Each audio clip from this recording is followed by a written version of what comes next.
Oh, yeah. It is that time, everyone. It is that time for another edition of,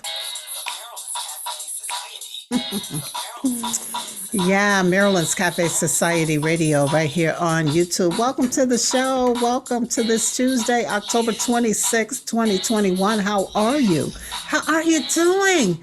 Listen, did you have a great weekend? Well, I did. I'm not going to say it was great, but it was pretty good. Saturday, I hung around the house for the most part and took care of some projects. I was out in the yard doing a few things and, just kind of being regular. On Sunday, more of the same. Listen, I don't know where you were on Sunday, but around my parts, it rained all day long. And of course, towards the end of the day, it started to thunderstorm, more lightning, more so than thunder.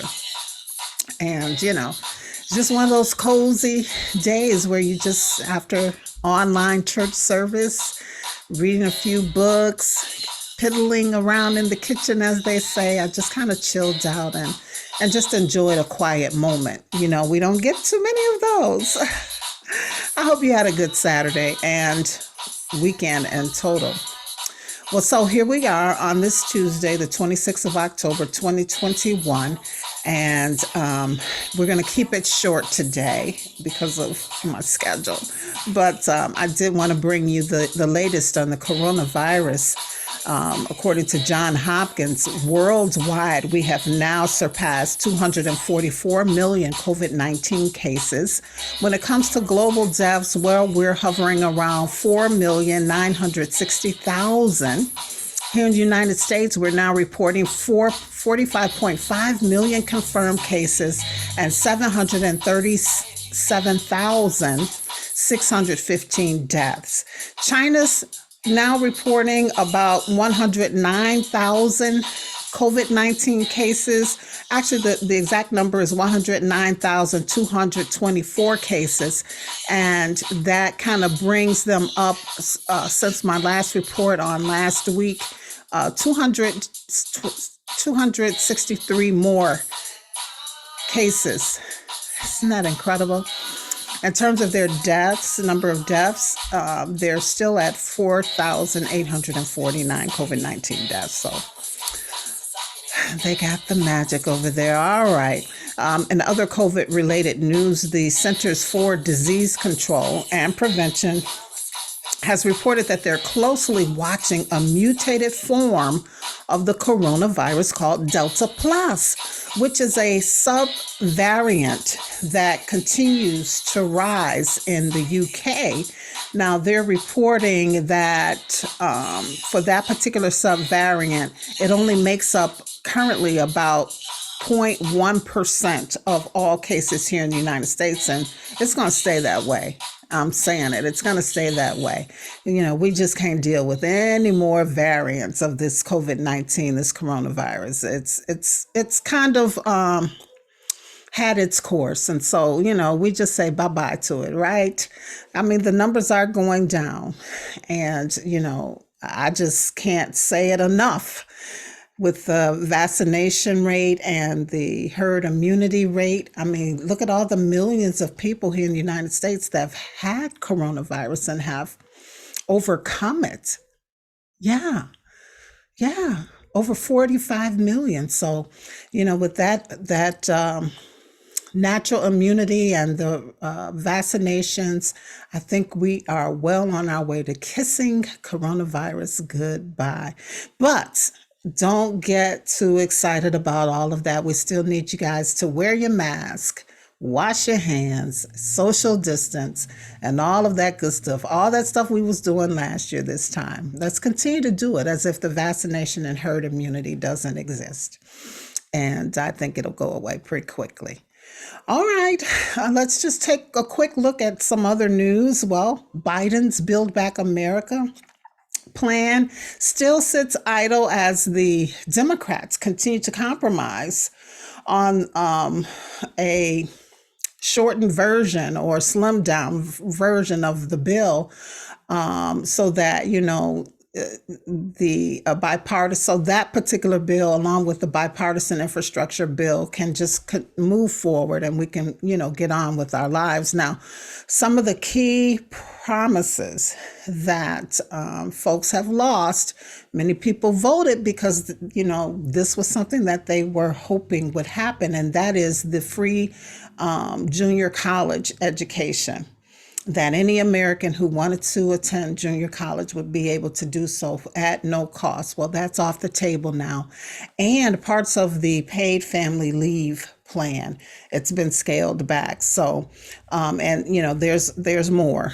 So we'll just keep watching it and see what else we lose in this compromise. But, I guess they got to push it through and beat some deadlines. And so let's just roll with it, as they say. But remember, come next election, what all went down. I think Americans have short memories, right? We don't remember things, and that's a problem.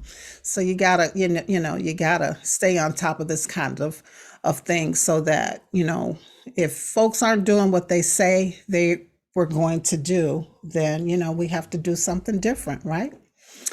All right, in other news, it's been reported that just 27% of the federal pandemic rental assistance program has been spent. That's it. That's it. So that means there's still roughly about $36 billion just sitting out there waiting to be used to help folks who are facing eviction, right? So, Congress kind of left it up to the individual states and local governments to roll the programs out on their local levels, right?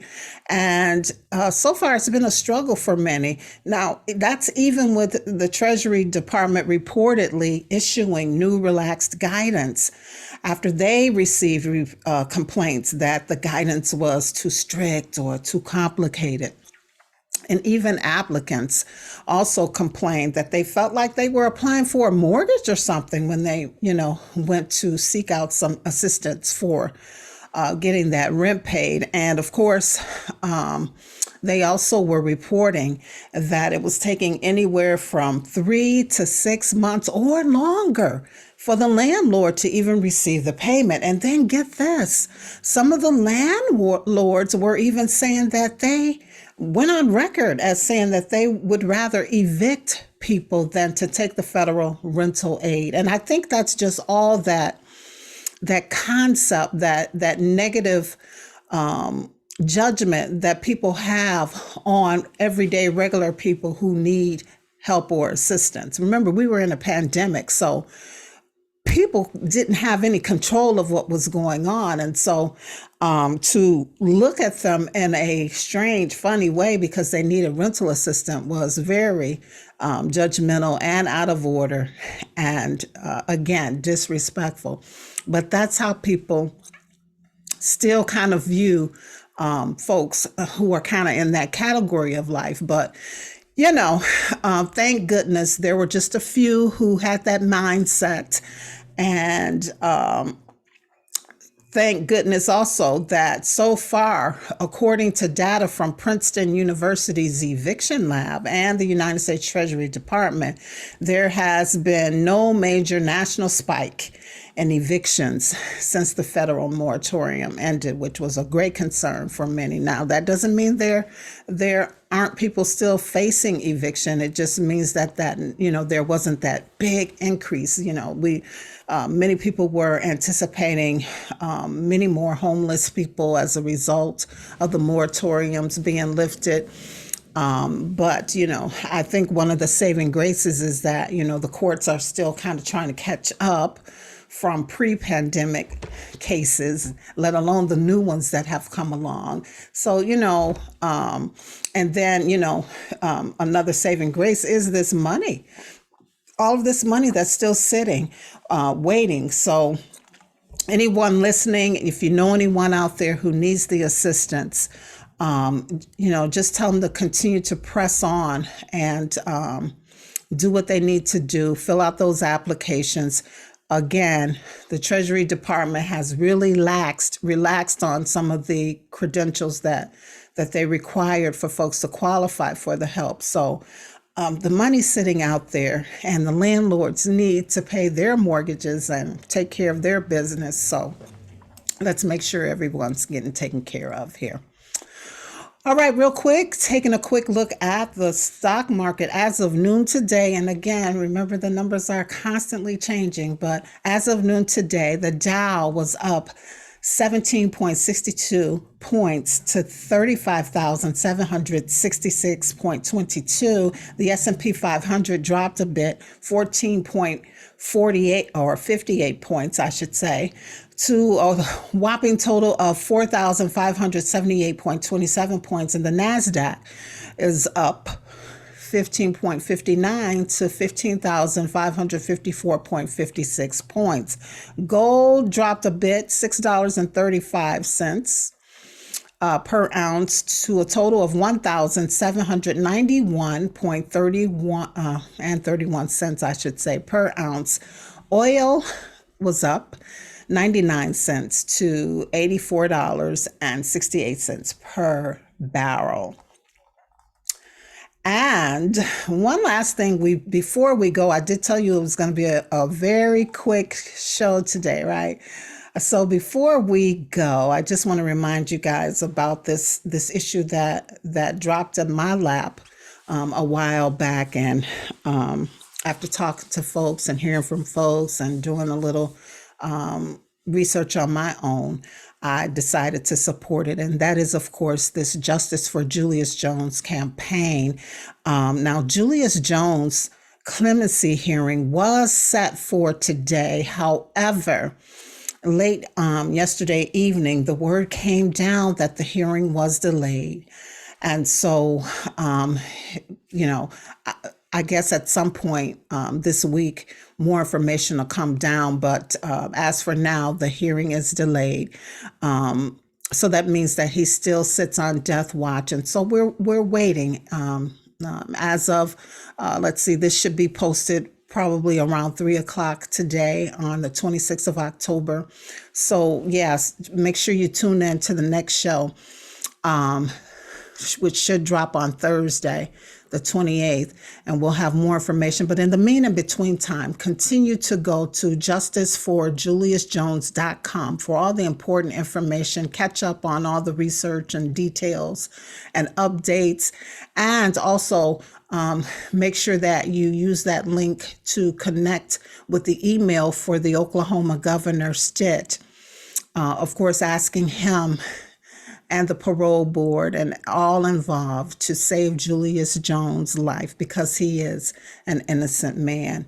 He didn't fit the description. He had an alibi that the courts wouldn't even allow during his hearing. And the killer, the person who was responsible for the crime, has gone on record over the years of admitting that he is, and that he is the killer, not Julius Jones. And so pray for him. Go to that website, justiceforjuliusjones.com, and let's save Julius's life. All right, we got this last week to make sure that we use our word for the month of October, which is erumpent, meaning bursting forth. All right. So make sure that you do that. And what else do we have to? Oh, yeah. Today's the day for the first countdown to Christmas giveaway. And so I'm going to shake up the cup because I didn't get that many. Shame on you guys. I'm going to shake it up though. And then I added the names of a few people who just in general support my show. You know, they interact with me via email, social media, even text and phone calls. So I threw in a few names that way as well to kind of make it seem like it was a lot. I don't know if you can see in there, but it's not a lot. But nevertheless, I appreciate you for submitting your name and for your support. So let's see. The winner of the first countdown to Christmas giveaway for the year 2021 is Elsie H. Congratulations, Elsie. So I'll be making contact with her so that I can get her the prize. And then everyone else that's in here, you'll stay in here for next month's drawing in November around the 25th. All right. All right. I'm excited. Now, listen, it's not too late. If you still want to be a participant and throw your name in there and hopefully win next month, just send an email with your email address and contact information to producer at marilynscafesociety.com, and we'll make sure that we throw your name in this beautiful little cup. Maybe we'll need a box one day, and I think I even said a basket. We'll throw all the names in a basket, but I don't have that many to use a basket. But if you put your name in an email to me, I can, maybe get this cup filled.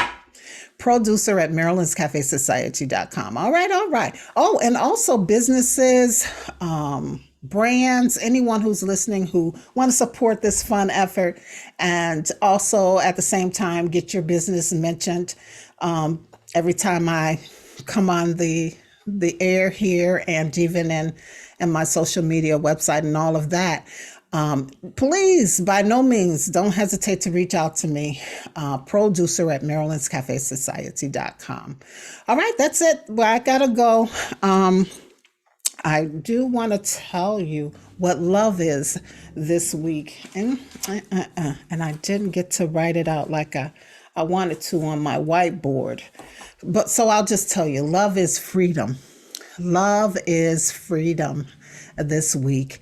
And remember, everybody, if you don't do anything else for the next couple of days till we meet again, be sure that you live, you laugh, and you love. As always, it's a pleasure and a privilege to hang out, and I'll see you on the next show. Peace, everybody. Take care.